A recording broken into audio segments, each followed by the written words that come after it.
Alhamdulillah nahmaduhu wa nasta'inuhu wa nastaghfiruh wa nu'minu bihi wa natawakkalu alayh wa na'udzu billahi min syururi anfusina wa min sayyiati a'malina.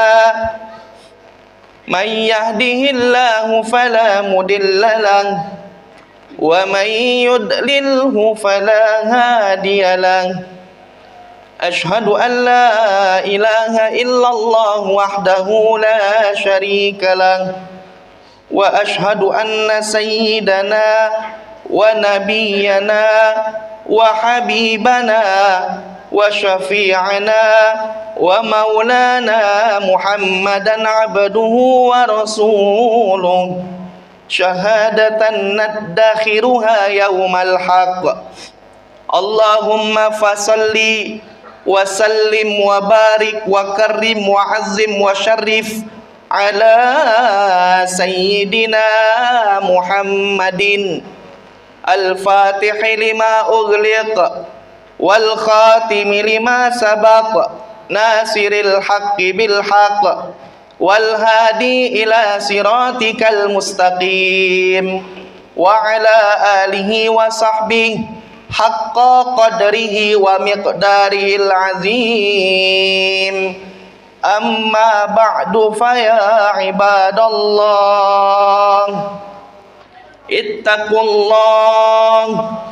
ittaqullaha haqqa tuqatih wa la tamutunna illa wa antum muslimun. Ma'asyiral muslimin wal hadirin, jamaah salat Jumat yang insyaallah kita semua dirahmati dan dimuliakan oleh Allah Subhanahu wa taala. Memuji Allah Subhanahu wa taala dan selalu bersyukur kita kepada Allah Azza wa Jalla dengan mengucapkan alhamdulillah.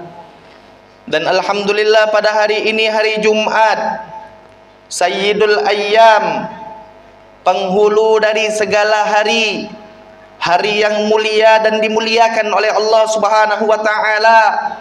Pertama dan yang paling utama, selalu tak henti-hentinya marilah kita tingkatkan kualitas iman dan takwa kita kepada Allah Subhanahu wa taala. Dengan sesungguh-sungguhnya takwa yaitu menjalankan segala apa-apa yang diperintahkan oleh Allah dan menjauhi segala apa-apa yang dilarang oleh Allah Subhanahu wa taala.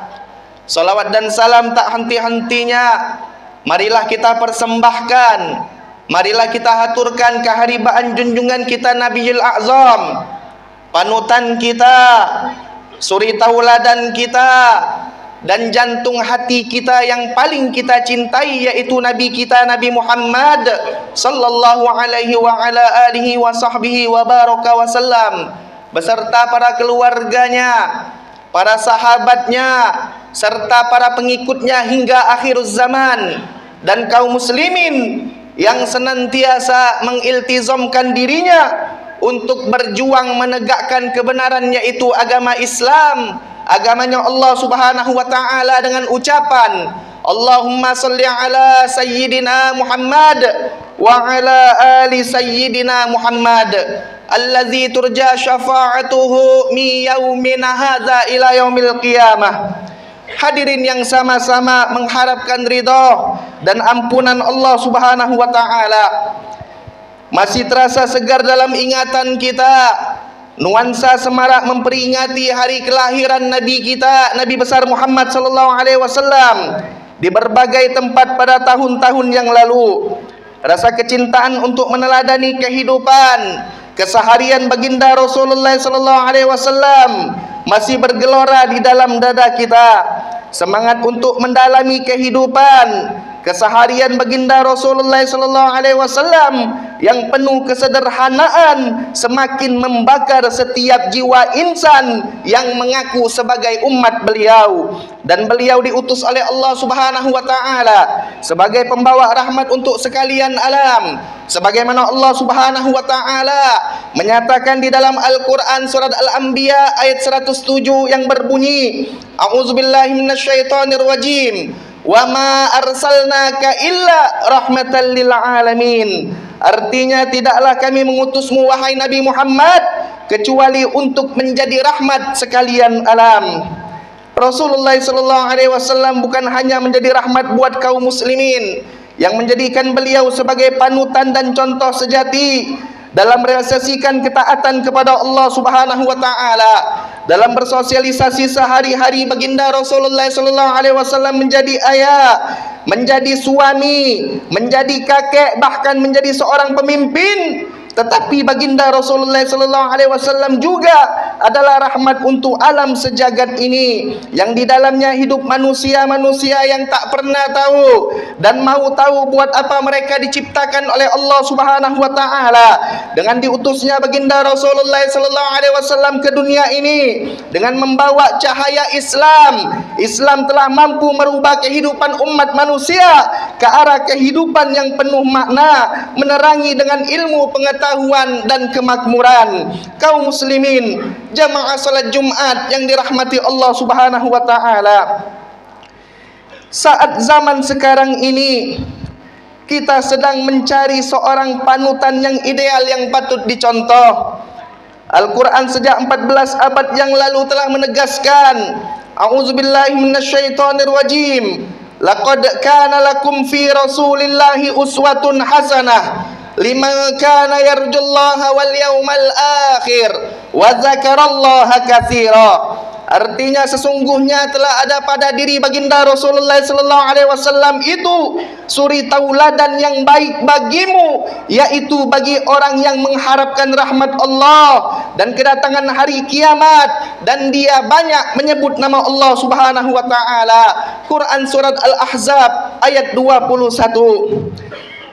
Seorang sosok pribadi yang sangat mulia, yang begitu mencintai umatnya, saat kematian akan menjemput beliau, yang beliau ingat dan pikirkan adalah umatnya. Hari-hari baginda Rasulullah sallallahu alaihi wasallam pun semasa hidupnya adalah memperhatikan bagaimana umatnya mendapatkan kesejahteraan di dunia dan kebahagiaan di akhirat kelak. Kaum muslimin, jamaah salat Jumat yang dimuliakan Allah Subhanahu wa taala, Rasulullah sallallahu alaihi wasallam dilahirkan di bulan Rabiul Awal, yang mana bukan hanya pada bulan Rabiul Awal saja Rasulullah sallallahu alaihi wasallam dilahirkan, tetapi pada bulan Rabiul Awal juga Rasulullah sallallahu alaihi wasallam diwafatkan oleh Allah Subhanahu wa taala. Kisah wafatnya beliau begitu menyayat hati kalau kita mengingatnya kembali. Kisah wafatnya baginda Rasulullah sallallahu alaihi wasallam sungguh akan menggugah jiwa-jiwa yang beriman. Duka itu masih berbekas walaupun sudah 14 abad berlalu jika kembali untuk dikenang. Seorang sahabat Abdullah bin Mas'ud radhiyallahu an berkata, ketika Rasulullah sallallahu alaihi wasallam mendekati ajalnya, beliau mengumpulkan kami di rumah Siti Aisyah radhiyallahu anha. Beliau memandang kami tanpa sepatah kata sehingga kami semua menangis menderaikan air mata. Lalu beliau bersabda, semoga Allah menyayangi, menolong dan memberikan petunjuk kepada kalian. Aku berwasiat agar kalian bertakwa kepada Allah. Janganlah kamu berlaku sombong terhadap Allah. Kalau sudah datang ajalku, hendaklah Ali yang memandikan aku, Fudail bin Abbas yang menuangkan air, dan Utsman bin Zaid membantu mereka berdua. Kemudian kapani aku dengan pakaianku saja, manakala kamu semua menghendaki, atau dengan kain Yaman yang putih. Ketika kalian sedang memandikan aku, letakkan aku di atas tempat tidurku di rumahku ini, yang dekat dengan liang kuburku nanti. Mendengar itu, seketika para sahabat menjerit histeris, menangis pilu sambil berkata, "Wahai Rasulullah, Engkau adalah utusan untuk kami, menjadi kekuatan jamaah kami, selaku penguasa yang selalu memutusi perkara kami. Kalau Engkau sudah tiada, lalu kepada siapakah kami mengadukan semua persoalan kami?" Rasulullah SAW bersabda, "Aku sudah tinggalkan untuk kalian jalan yang benar, di atas jalan yang terang benderang. Juga aku tinggalkan dua penasehat, yang satu pandai bicara dan yang satu pendiam. Yang pandai bicara adalah Al-Quran, dan yang diam ialah kematian. Manakala ada persoalan yang sulit bagi kalian, maka kembalikan kepada Al-Quran dan sunnahku, dan andaikan hati keras seperti batu, maka lenturkan dia dengan mengingat kematian." Kaum muslimin, jamaah salat Jumat yang dimuliakan Allah Subhanahu wa taala, semenjak hari itu sakitnya Rasulullah SAW bertambah parah. Selama 18 hari beliau menanggungnya, sampailah tiba hari Senin, di hari beliau menghadap Allah Subhanahu wa taala. Sewaktu azan subuh, Sayyidina Bilal radhiyallahu anhu datang menghampiri pintu Rasulullah seraya mengucapkan salam. Dari dalam rumah Siti Fatimah, putrinya Rasulullah SAW, menjawab salam Bilal, dan ia memberitahukan bahwa Rasulullah dalam keadaan sakit. Bilal pun kembali ke masjid tatkala subuh mulai terang, tetapi Rasulullah belum juga datang. Bilal kembali menghampiri pintu Rasulullah. Mendengar suara Bilal, Rasulullah memanggilnya lalu bersabda, "Masuklah wahai Bilal, penyakitku rasanya semakin bertambah. Suruhlah Abu Bakar agar menjadi imam solat dengan orang-orang yang hadir." Kemudian Bilal memasuki masjid dan memberitahukan Abu Bakar agar beliau menjadi imam dalam solat tersebut.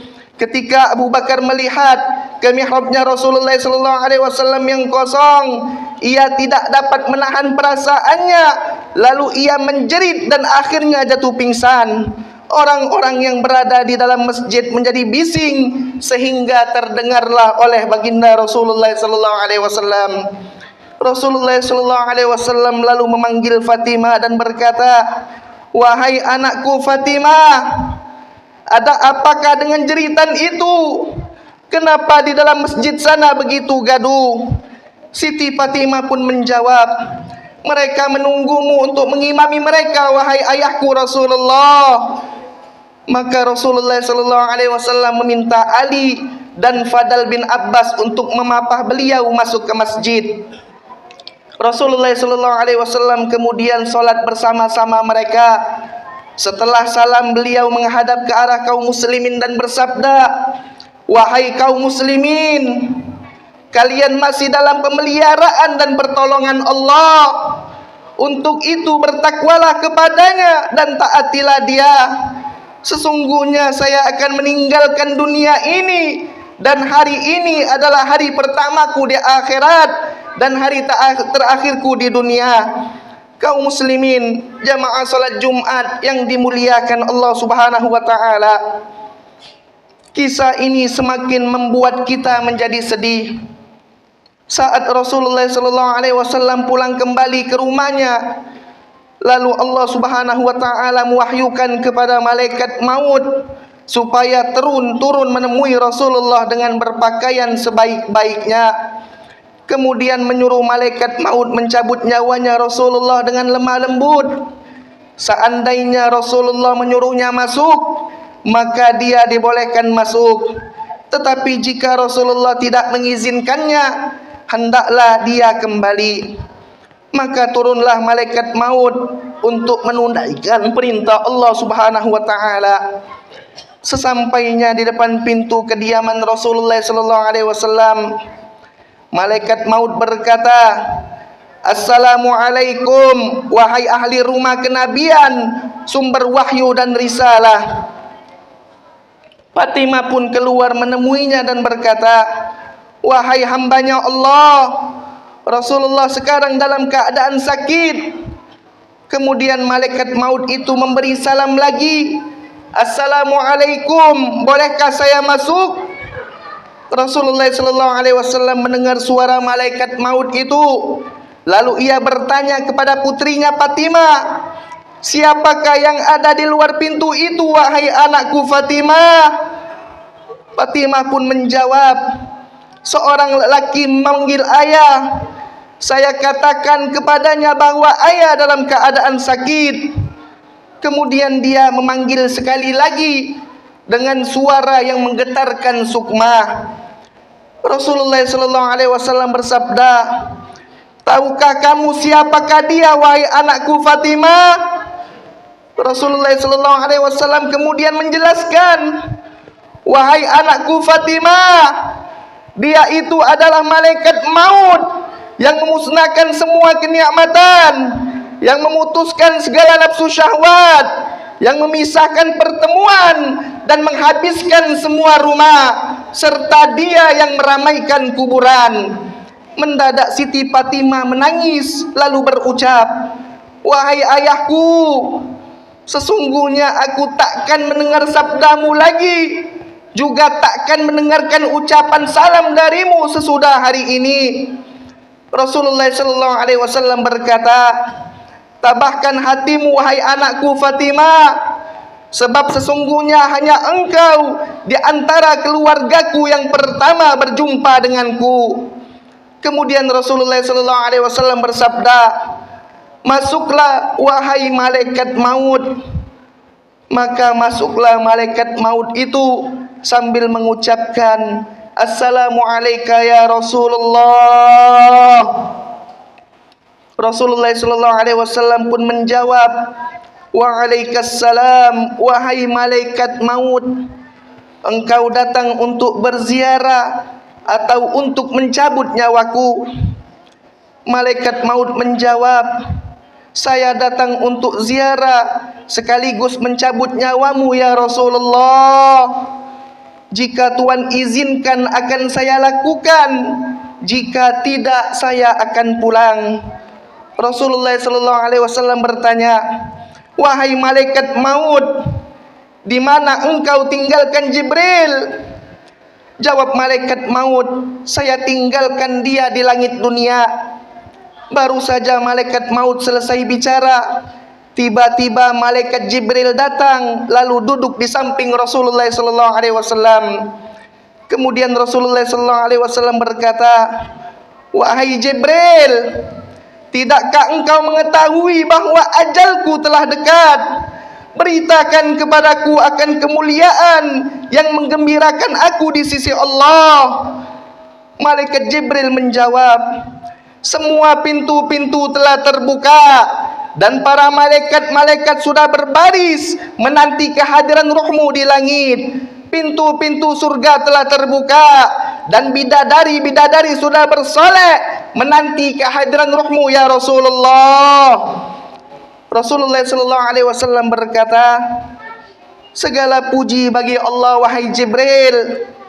Berilah aku kabar gembira mengenai umatku kelak di hari kiamat. Malaikat Jibril menjawab, aku beritahukan kepadamu wahai Rasulullah, bahwa sesungguhnya Allah subhanahu wa ta'ala telah berfirman, sesungguhnya sudah aku larang semua nabi masuk ke dalam surga sebelum engkau memasuki lebih dulu, dan aku larang semua umat sebelum umatmu masuk lebih dulu. Dengan tersenyum Rasulullah sallallahu alaihi wasallam berkata, sekarang sudah tenang hatiku dan hilanglah kekhawatiranku. Beliau melanjutkan, wahai malaikat maut, mendekatlah kepadaku. Malaikat maut pun mendekati beliau dan mulailah mencabut ruhnya Rasulullah sallallahu alaihi wasallam. Ketika sampai di perut, beliau bersabda, wahai malaikat Jibril, alangkah pahitnya rasa sakaratul maut ini. Malaikat Jibril memalingkan wajahnya. Ketika itu Rasulullah sallallahu alaihi wasallam berkata, Wahai Jibril, apakah engkau tidak suka melihat wajahku? Malaikat Jibril menjawab, wahai kekasih Allah, siapa kiranya yang sampai hati melihat wajahmu dan engkau dalam keadaan sakaratul maut?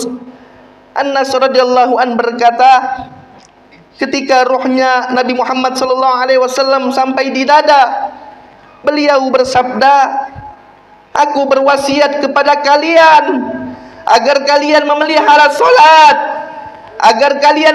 salat, dan apa-apa yang menjadi tanggung jawabmu sampai perkataan Rasulullah sallallahu alaihi wasallam putus. Kaum muslimin, jamaah salat Jumat yang dimuliakan Allah Subhanahu wa taala, Rasulullah sallallahu alaihi wasallam telah menghembuskan nafasnya yang terakhir dengan tersenyum. Anas bin Malik radhiyallahu an melanjutkan ucapannya, ketika aku di depan pintu rumah Siti Aisyah radhiyallahu anha, aku mendengar Siti Aisyah radhiyallahu anha sedang menangis pilu dengan kesedihan yang mendalam sambil mengatakan, wahai orang yang tidak pernah memakai sutra, wahai orang yang keluar dari dunia dengan perut yang tidak pernah kenyang dari makanan, wahai orang yang telah memilih tikar daripada singgasananya, wahai orang yang jarang tidur di waktu malam karena takut neraka sa'ir. Begitulah ungkapan Siti Aisyah radhiyallahu anha, seorang istrinya baginda Rasulullah sallallahu alaihi wasallam, yang menyadarkan kita bahwa begitulah keseharian baginda Rasulullah sallallahu alaihi wasallam tatkala beliau masih hidup, padahal beliau adalah orang yang telah dijamin oleh Allah untuk masuk ke surganya Allah Subhanahu wa taala. Kini sudah 14 abad berlalu saat baginda Rasulullah sallallahu alaihi wasallam meninggalkan umatnya, tetapi ajaran beliau selalu hidup dan akan selalu menghidupkan hati orang-orang yang beriman. Umat Islam saat ini sangat dituntut untuk benar-benar kembali kepada Al-Quran dan Sunnah, sebagaimana pesan baginda Rasulullah sallallahu alaihi wasallam ketika akan wafatnya. Itulah yang akan membimbing kita semua. Mudah-mudahan dengan meneladani kehidupan keseharian baginda Rasulullah sallallahu alaihi wasallam, kita semua akan mendapatkan rahmat dari Allah Subhanahu wa taala. Kita semua akan mendapatkan syafaat dari baginda Rasulullah sallallahu alaihi wasallam yang akhirnya menjadikan kita semua bahagia di dunia dan bahagia pula di akhirat kelak. Amin ya rabbana ya rabbal alamin. A'udzu billahi minasyaitonir rajim. Bismillahirrahmanirrahim. Wal 'asr. Innal insana lafi khusrin illa alladzina amanu wa 'amilus solihat wa tawasaw bil haqq wa tawasaw bis sabr. Barakallahu li wa lakum fil Qur'anil azim wa nafa'ani wa iyyakum bima fihi minal ayati wa dzikril hakim. Wa taqabbala minni wa minkum tilawatan innahu huwas samiul alim. Aqulu qawli hadza wa astaghfirullah li wa lakum wa lisairil muslimina wal muslimat wal mu'minin wal mu'minat fastaghfiruh innahu huwal ghafurur rahim. اللهم صل وسلم على سيدنا محمد وعلى آل سيدنا محمد.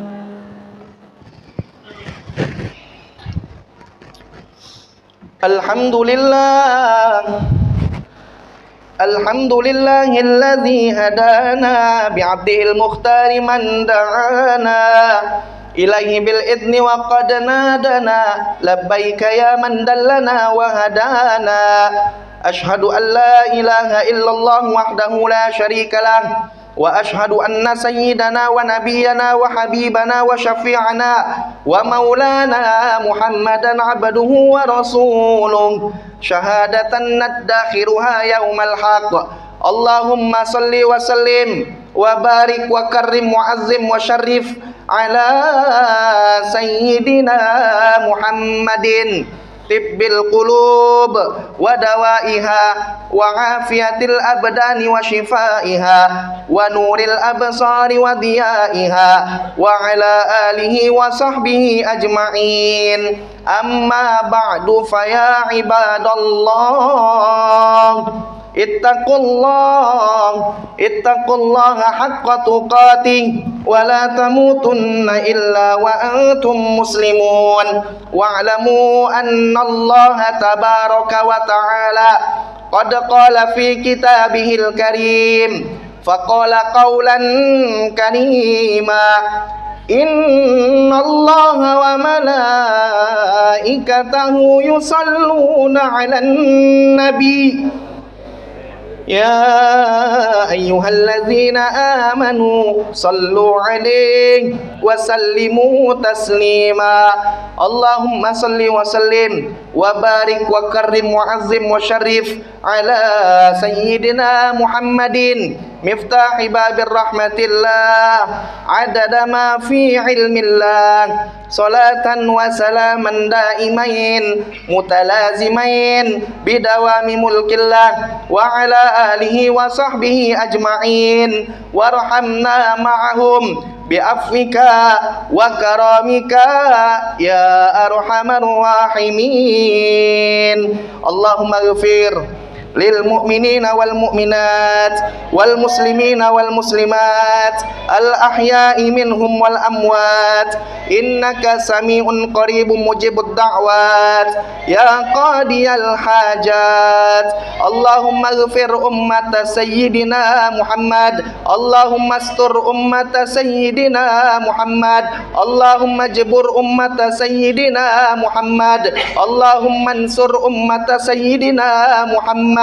Allahumma inna nas'aluka bihaqqi sayyidina Muhammad, Allahumma inna nas'aluka bijahi sayyidina Muhammad, Allahumma inna nas'aluka bi syafaati sayyidina Muhammad wa ala ali sayyidina Muhammad. Rabbana zalamna anfusana wa illam taghfir lana wa tarhamna lanakunanna minal khasirin. Rabbana atina fid dunya hasanah wa fil akhirati hasanatan wa qina azabannar wa qina azabannar wa qina azabal qubur wa adkhilnal jannata ma'al abrar birahmatika ya aziz ya ghafar ya sattar ya karim ya rabbal alamin. Wa sallallahu ala khairi khalqihi wa nuri arsyihi sayyidina wa nabiyyina wa syafi'ina Muhammadin nabiyil ummi wa ala alihi wa sahbihi wa baraka wa sallam walhamdulillahi rabbil alamin. Ibadallah, innallaha ya'muru bil adli wal ihsan wa ita'i dzil qurba wa yanha 'anil fahsya'i wal munkari wal baghi